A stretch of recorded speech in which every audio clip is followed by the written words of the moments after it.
पग पग पर है संग तुम्हारे अन्नदाता। लहू किसानों का बन के पसीना सींचता है धरती का सीना। मेहनत का तेरी हक दिलवाने, नई तकनीक नई खोज बताने। पशुधन को गुणवान बनाना, पौध सुरक्षा को सिखलाना, खेती के सब गुर समझाने, भारत का सरताज बनाने। आठों पहर है संग तुम्हारे अन्नदाता अन्नदाता। नमस्कार, मैं विभा उपाध्याय आप सभी दर्शकों का अन्नदाता कार्यक्रम में स्वागत करती हूं। किसान बेहद परिश्रमी होते हैं। वे खेतों में जी तोड़ मेहनत करते हैं, जो अनाज, फल और सब्जियां उगाते हैं। हमारे देश की अर्थव्यवस्था का लगभग समूचा भार इन्हीं के कंधों पर है।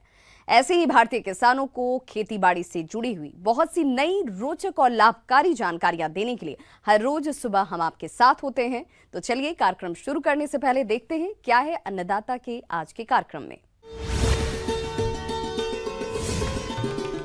कम समय में अच्छी आमदनी के लिए करें मूली की खेती।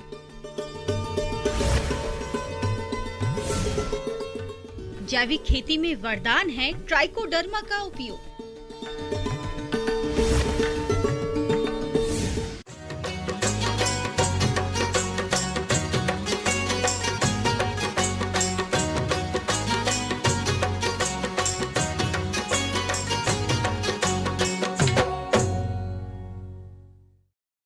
इंसान की सेहत ही सब कुछ होती है। यदि इंसान स्वस्थ रहता है तो सभी काम आसानी से कर सकता है। सब्जियां कुदरत की ऐसी देन है जिसकी हमें हर हाल में जरूरत है।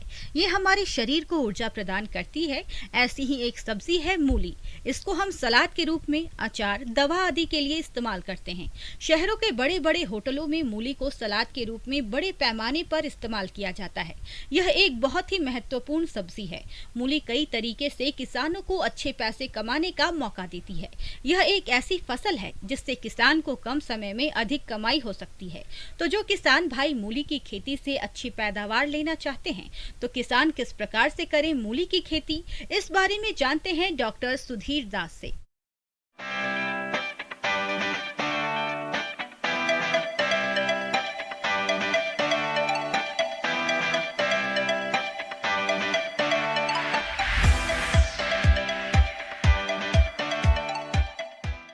किसान भाई नमस्कार। मूली की खेती आप किसान भाई जान लें कि जो समय है वो तो आगात मूली की भी खेती होती है, मध्यम होती है और पिछात भी होती है। और मूली की खेती डिमांड के अनुसार हमारे किसान भाई करते हैं और उससे आमदनी अधिक लेते हैं।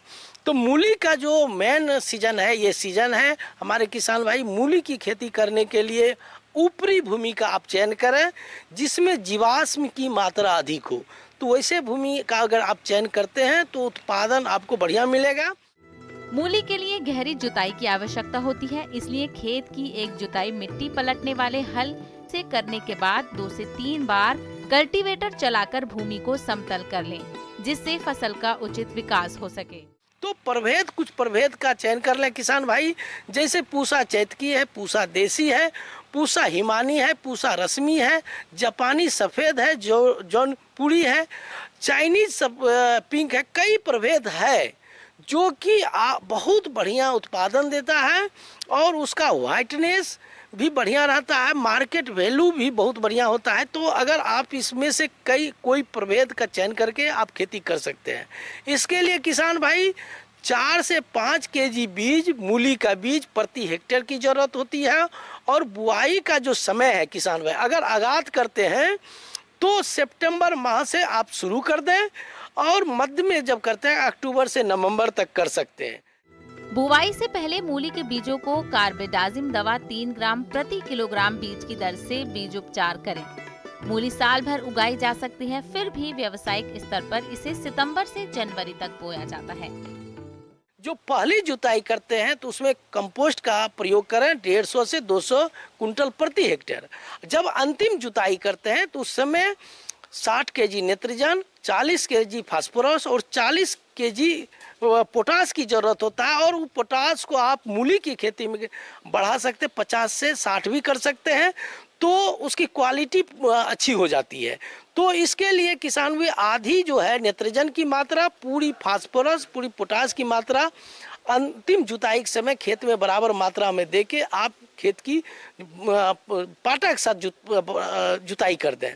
तो इन सारी बातों को ध्यान में रख के स्पेसिंग जो है 25 सेंटीमीटर का दूरी रखें पौधा से, कतार से कतार, और उसी कतार में 10 सेंटीमीटर के दूरी पर आप बीज की बुआई कर दें। मूली की फसल में खरपतवार नियंत्रण। मूली की फसल को खरपतवारों से मुक्त रखने के लिए रासायनिक खरपतवार नाशक दवा पेंडिमिथेलिन 30 EC की 3 किलोग्राम मात्रा को 1000 लीटर पानी के हिसाब से घोल बनाकर प्रति हेक्टेयर की दर से बुआई के 48 घंटे के अंदर प्रयोग करने पर शुरुआत के 40 दिनों तक खरपतवार नहीं उगते हैं। तो इस तरह से कर देते हैं तो आपकी उत्पादन बढ़िया मिलेगा। और ये उत्पादन जो किसान भाई 150 से 200 कुंटल आपका मूली हो सकता है। और मूली का आप जानते हैं कि 40 से 45 दिन की फसल है, आप उसको कई बार भी लगा सकते हैं या इंटरक्रॉपिंग के रूप में भी आप मूली की खेती कर सकते हैं।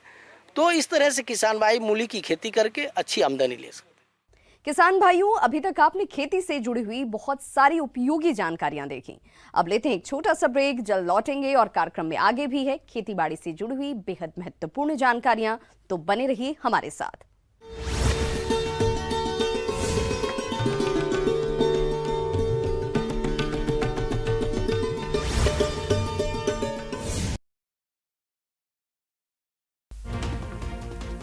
एक भैंस का अनोखा करतब सोशल मीडिया पर वायरल है। ये भैंस अपने एक सींग पर रखकर टब को घुमाती दिखी। वीडियो में भैंस एक बाड़े में बैठी थी जिसके सींग पर टब फंसा दिखा, जिसे वो गोल गोल घुमाने लगी। उसे देख ऐसा लगा जैसे सर्कस में कोई कलाकार सिर पर बॉल घुमा रहा हो।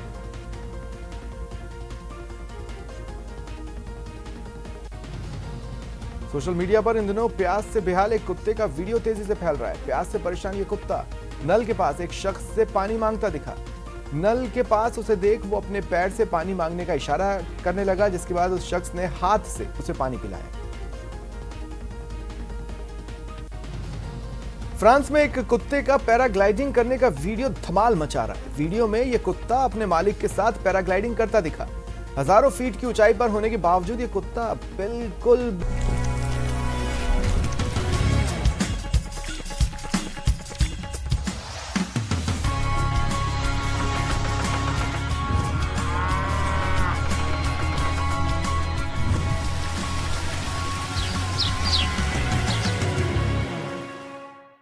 ब्रेक के बाद आप सभी दर्शकों का अन्नदाता में एक बार फिर से स्वागत है। चलिए रुक करते हैं अपनी अगली कड़ी की ओर।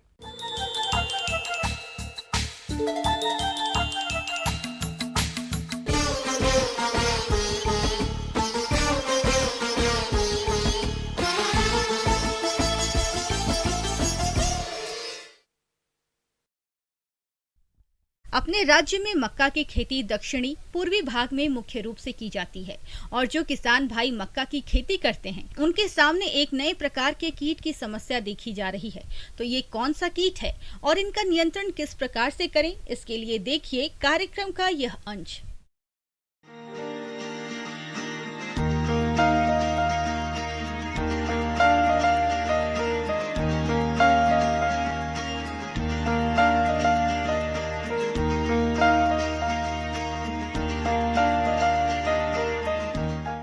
मक्का खेतों में लगी हुई है और अब जो है मक्का में एक बहुत ही विनाशकारी कीट जो है वो हमें देखने को मिल रहा है। पहले जो कीट आते थे वो कम नुकसान पहुंचाते थे। अब जो है एक नया कीट आया है, उसका नाम है फॉल आर्मी वर्म। बहुत ही विनाशकारी कीट है। इसकी जो तितली है एक अवस्था, वो 100 किलोमीटर तक एक रात में जो है वो सफ़र तय कर सकती है और एक तितली एक बार में 1000 तक अंडे देती है। वो छोटे छोटे जो है समूहों में अंडे देगी। तो अब आप देख सकते हैं कि कितना शीघ्रता से ये दूसरे राज्यों में दूसरी जगहों पे विस्तार कर सकती है और अंडे जो हैं उनसे जो छोटे लार्वा निकलते हैं, जिसको इल्लियाँ भी बोलते हैं, लार्वा जो है 16 से 18 दिन तक रहते हैं। इसकी 6 अवस्थाएं होती हैं। पहली और दूसरी अवस्था तो झुंडों में रहती है और पत्तों के ऊपर रहती है, और पत्तों के ऊपर जब वो खाती है हरे पदार्थ को, तो उसके खाने से जो है आप सफ़ेद सफ़ेद से, जैसे कागज़ के जो पत्ते पे कागज़ के सफ़ेद सफ़ेद से धब्बे से दिखेंगे, वो इसका लक्षण है। जैसे जैसे ये कीड़ा बड़ा होता जाएगा, तीसरे चौथे जो है अवस्था में पहुंचेगा, तो वो गोब की तरफ को चलना शुरू हो जाएगा और गोब को खाने लगेगा। 5वां और 6ठा कीड़ा अवस्था का कीड़ा गोब के अंदर रहता है, रात को बाहर निकलता है, दिन में छुप जाता है, और आप गोब में पत्तों पे उसका मल जो है बहुतायत से उसको देख सकते हैं। जैसा कि इस कीट का नाम है फॉल आर्मी वॉर्म, उसी तरह से ये काम भी करता है। जिस फसल में ये आ जाता है और नियंत्रण में थोड़ी भी देरी होती है, तो देखते ही देखते पूरी फसल बर्बाद हो जाती है और उपज बिल्कुल नहीं मिलता। इसकी रोकथाम करने के कई तरीके हैं। कुछ तरीके ऐसे हैं जो हम बगैर जहरीले कीटनाशकों के प्रयोग से कर सकते हैं। जब फसल छोटी हो, मैंने आपको दिखाया भी है, तब आप गोब में जो रेत है, सूखी रेत को लेंगे और गोब में एक एक चुटकी रेत को जो है डालते जाएंगे। ये रेत जो है, इसके कण जो हैं वो धारदार होते हैं, और जैसे ही लार्वा इसके संपर्क में आता है, उसके शरीर पे घाव हो जाते हैं और वो मर जाएगा। जैसे जैसे लार्वा बड़ा होता जाएगा, तब जो है दूसरे तरीके से भी आप इसको रोकथाम कर सकते हैं। एक तरीका है, हमारे यहाँ पे एक बायोपेस्टिसाइड लैब है, जिसमें हम परजीवी पालते हैं और किसानों को परजीवी जो है वो मुफ्त में दिए जाते हैं। आप ये कार्ड देख रहे हैं, गन्ने में एक कार्ड जो है काफ़ी रहता है। इस कार्ड के हम टुकड़े कर लेते हैं, छोटे छोटे टुकड़े मैं आपको दिखा रहा हूँ। इसमें जो काले रंग के जो है आप धब्बे दिख रहे हैं, ये जो है परजीवी हैं, इसमें काले हो गए हैं, और आप इनको जो है मक्के की गोब में लगा सकते हैं। और मक्का में 2.5 कार्ड जो है एक बार लगना है, और इस तरह आप हर 10 से 12 दिन पे इसको प्रयोग करेंगे, तो जो अंडों से जब आगे जो है बच्चे नहीं निकलेंगे, तो इनकी जो है संख्या में काफ़ी कमी आएगी। हमारे पास कुछ रासायनिक विधियां भी हैं जिससे आप इनका रोकथाम कर सकते हो। पहली है बीज उपचार। बीज उपचार के लिए हमारे पास साइनोइंट्रोपिनोल 18.5% और थायामिथॉक्सम, ये 2 का मिश्रण आता है।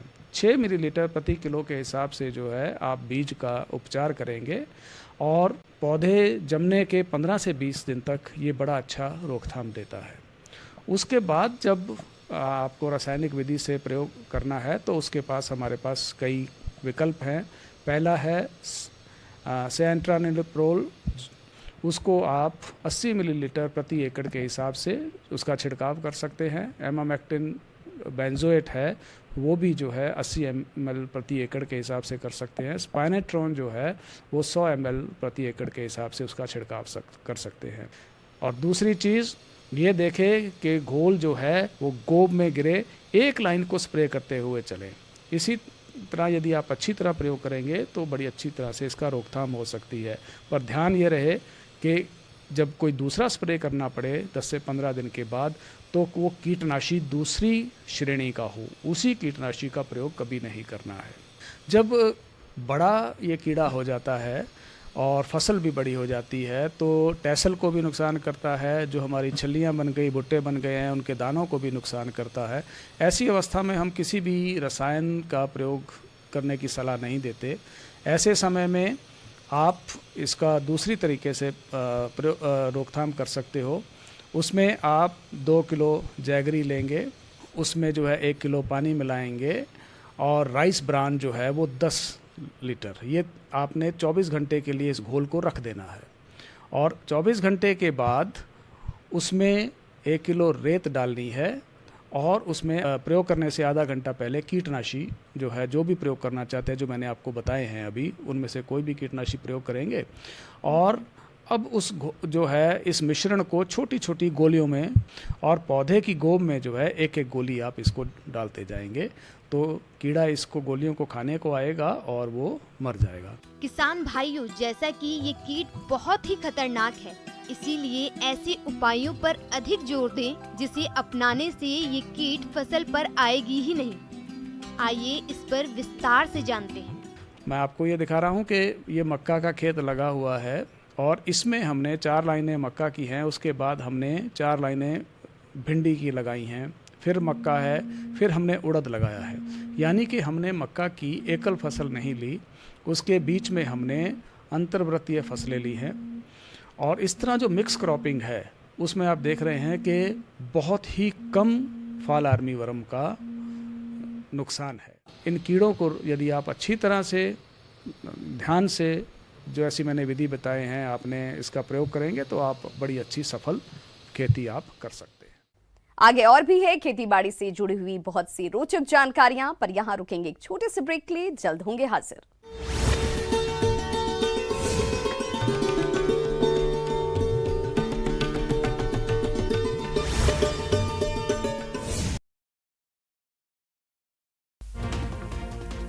एक भैंस का अनोखा करतब सोशल मीडिया पर वायरल है। ये भैंस अपने एक सींग पर रखकर टब को घुमाती दिखी। वीडियो में भैंस एक बाड़े में बैठी थी जिसके सींग पर टब फंसा दिखा, जिसे वो गोल गोल घुमाने लगी। उसे देख ऐसा लगा जैसे सर्कस में कोई कलाकार सिर पर बॉल घुमा रहा हो।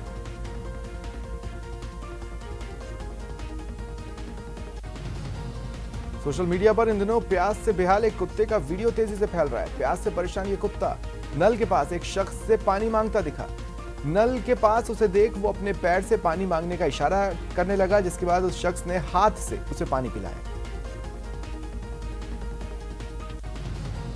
फ्रांस में एक कुत्ते का पैराग्लाइडिंग करने का वीडियो धमाल मचा रहा है। वीडियो में यह कुत्ता अपने मालिक के साथ पैराग्लाइडिंग करता दिखा।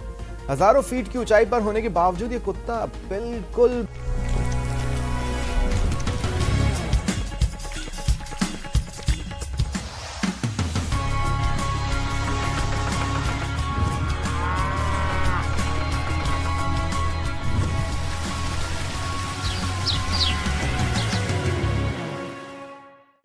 ब्रेक के बाद एक बार फिर से आप सभी दर्शकों का अन्नदाता कार्यक्रम में स्वागत है। बढ़ते हैं अपनी अगली प्रस्तुति की ओर।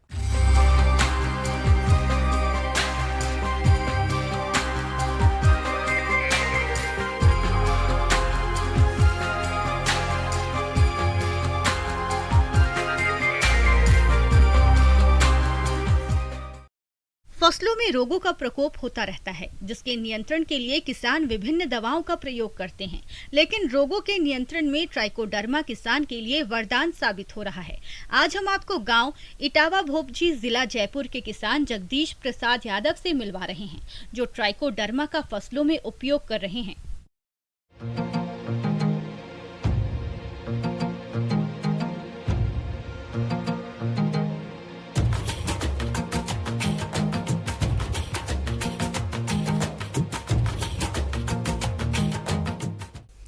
वर्तमान समय में आधुनिक खेती की तरफ किसानों का रुझान बढ़ रहा है दिनों दिन। तो आधुनिक खेती का मतलब एक तो प्रोडक्शन ज़्यादा होने के साथ साथ में एक प्रोडक्शन शुद्ध भी होना चाहिए, जो इंसानों के लिए खाने में किसी तरह का रासायनिक दुष्प्रभाव न करे। तो इसलिए आधुनिक खेती में एक जैविक जो कल्चर होते हैं उनका महत्व दिनों दिन बढ़ता जा रहा है। किसान भाई फसलों में रोगों के नियंत्रण के लिए रासायनिक दवाओं का अंधाधुंध इस्तेमाल कर रहे हैं, जिससे उपज की क्वालिटी तो खराब हो ही रही है, साथ ही साथ इन रोगों के नियंत्रण पर दवाओं का खर्च भी अधिक लगता है। इन सब से बचने का सबसे सस्ता और अच्छा उपाय है कि आप फसलों को रोगों से बचाने के लिए ट्राइकोडर्मा का प्रयोग करें। किसान भाइयों, ट्राइकोडर्मा एक जैविक फफूंद है जो मृदा जनित रोगों को रोकता है। इसका प्रयोग कई फसलों में कर सकते हैं, जैसे दलहन, तिलहन, कपास, सब्जियां, टमाटर, बैंगन, मिर्च, केला, राजमा, गोभी, मटर, सूरजमुखी इत्यादि। ये ट्राइकोडर्मा का होता है जो मुख्य रूप से फफूंदीनाशक के रूप में किसान उसको काम में लेते हैं। उसको बाज़ार में ख़रीदने के बाद में हम घर लाके उसका डेवलपमेंट करते हैं, उसका कल्चर का, और डेवलपमेंट करने के बाद में उसको हम खेती के उपयोग में लेते हैं। इसका उपयोग करने का दो तरह का तरीका होता है हमारा। एक होता है बेसल डोज में काम में लेना, जो बेड बनाते वक्त उसको काम में लेते हैं, और दूसरा तरीका होता है ड्रिप के थ्रू उसमें फसल में अप्लाई करने का। तो इसको हम घर लाने के बाद में दो तरह से उसको डेवलप करते हैं। एक होता है पानी में सीधा उसको डेवलप करना, और दूसरा होता है वर्मी कंपोस्ट या गले सड़े खाद में उसको डेवलप करना। पानी में ड्रम में डेवलप करने के लिए हम उसमें एक पहले 200 लीटर का पानी का ड्रम लेते हैं, उसमें करीब 180 लीटर पानी डालते हैं। शुद्ध पानी हो, किसी तरह का पौंड का पानी काम में नहीं लेते हैं, शुद्ध पानी उसको काम में लेते हैं। और उसमें 2 किलो गुड़ एक अलग से एक उसमें ओटा कर और उसको ठंडा करके छान कर फिर उसमें 2 किलो गुड़ को उसमें ड्रम में डाल दिया जाता है। उसके बाद में जो कल्चर होता है बाज़ार से लाया हुआ कल्चर या यूनिवर्सिटी से लाया हुआ कल्चर या एग्रीकल्चर विश्वविद्यालय वगैरह से लाते हैं, तो उनको लाके उसमें ड्रम में छोड़ देते हैं। उसके साथ ही उसमें करीब आधा किलो हम बेसन मिलाते हैं, किसी भी तरह का दाल का बेसन हो। तो बेसन मिलाने के बाद में उसको हम डंडे से हिलाते रहते हैं। तो करीब 6 से 7 दिन तक इसको सुबह शाम दोनों टाइम उसको डंडे से हिलाते रहते हैं, और धीरे धीरे वो झाग देना शुरू कर देता है। झाग देने के बाद में जब झाग शांत हो जाते हैं करीब 6 से 7 दिन के बाद में, तो उसको हम ड्रिप के थ्रू अप्लाई करने के लिए उसको छान कर कभी भी उसको अप्लाई कर सकते हैं। तो उसको बनाने के 15 से 20 दिन के अंदर अंदर हम उसको काम में ले लेते हैं। ट्राइकोडर्मा का खेतों एवं फसलों में इस्तेमाल करके कई रोगों जैसे जड़ गलन, तना गलन, बीज सड़न, आद्र गलन, उकठा इत्यादि की रोकथाम बहुत कम पैसे में आसानी से की जा सकती है। किसान भाइयों, यदि आपकी फसलों में जड़ गलन रोग आ रहा है तो आप इसके नियंत्रण के लिए ट्राइकोडर्मा 10 ग्राम प्रति लीटर पानी में मिलाकर ड्रेंचिंग करें, तो इससे आपकी फसल रोग से बच जाएगी और पैदावार अधिक मिलेगी। एक दूसरा तरीका होता है वर्मी कंपोस्ट या सले गड़े सड़े उसमें गोबर में उसको डेवलप करने का। तो उसके लिए हम एक क्विंटल पहले सड़ी गली गोबर का खाद लेते हैं, या फिर उसकी जगह वर्मी कंपोस्ट लेते हैं 1 क्विंटल, और उसमें 2 किलो हम ट्राइकोडर्मा का जो कल्चर होता है लाया हुआ वो उसमें डालते हैं। उसको अच्छी तरह से मिक्स कर लेते हैं। मिक्स करने के बाद में उसमें अच्छी तरह से नमी करते हैं। करीब 50 से 60% नमी करने के बाद में उसको छाया में रखते हैं। छाया में रखकर उसको अच्छी तरह से टाट से हम ढक देते हैं, और उसमें नमी बनाए रखते हैं हमेशा करीब 10 दिन तक। और 10 दिन करीब 8 से 10 दिन बाद में उसमें दोबारा से फिर पलटी निकालते हैं एक बार, फिर उसमें नमी करते हैं, और फिर 8 से 10 दिन तक उसको फिर रख देते हैं। तो करीब 20 दिन के बाद में अच्छी तरह से कल्चर उसमें डेवलप हो जाता है, और उसको हम बेड बनाते वक्त उसमें अप्लाई करते हैं। तो इसमें सबसे बढ़िया इसका फ़ायदा यह हो जाता है कि किसी भी तरह का अगर फंगस होता है हमारी ज़मीन में तो वो उसमें कंट्रोल हो जाता है ट्राइकोडर्मा से।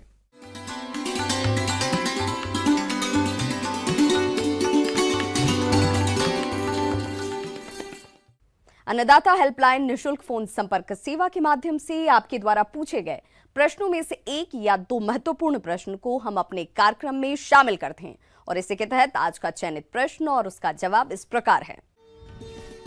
आज की अन्नदाता हेल्पलाइन में हमने जिस प्रश्न को शामिल किया है उसे पूछा है गांव धानी, जिला कोटा के मयंक सिंह ने। आपने सोयाबीन की फसल में पीला मोज़ेक रोग की रोकथाम एवं बचाव के उपायों के बारे में जानकारी चाहिए है, तो इसके लिए देखिए कार्यक्रम का यह अंश।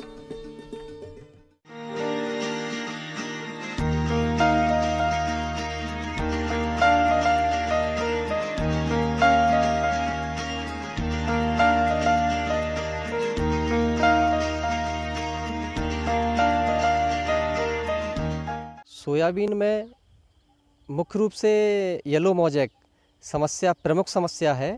इसमें किसान भाई क्या करते हैं कि देखने नहीं जाते हैं जब तक बीमारी उग्र रूप धारण कर लेती है।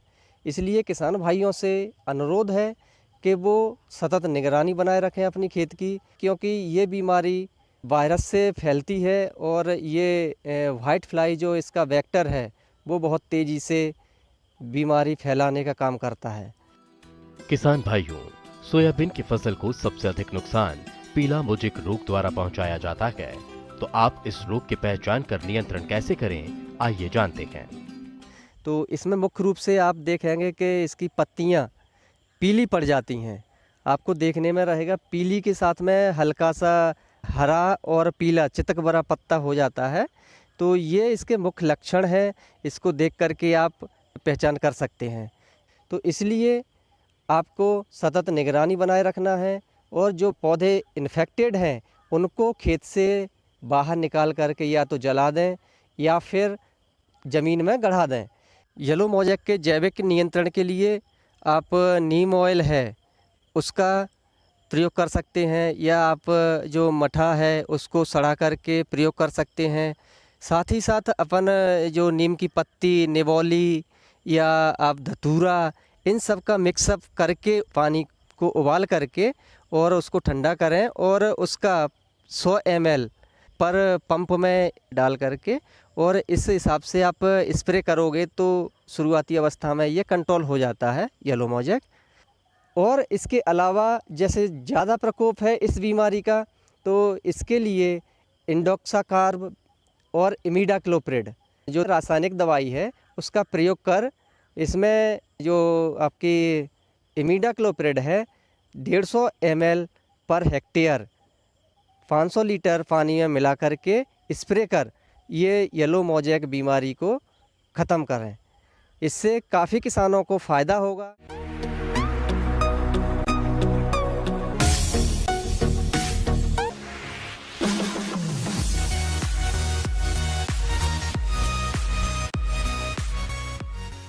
आइए अब एक नजर डालते हैं राज्य के कुछ चुनी हुई मंडियों के प्रमुख फसलों के बाजार भाव पर।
किसान भाइयों, अन्नदाता आपकी सेवा के लिए संकल्परत है। कृषि संबंधित समस्या और सुझावों के लिए आप हमें इस पते पर संपर्क कर सकते हैं। प्रोड्यूसर अन्नदाता, news 18 Rajasthan, Ramoji film city, Hyderabad 501512। साथ ही आप हमें ईमेल भी कर सकते हैं। हमारा ईमेल आईडी है p18annadatarajasthan@news18.com। इसके अतिरिक्त आप हमें निःशुल्क हेल्पलाइन नंबर पर सोमवार से शनिवार सुबह 10 से शाम 4 बजे के बीच संपर्क भी कर सकते हैं।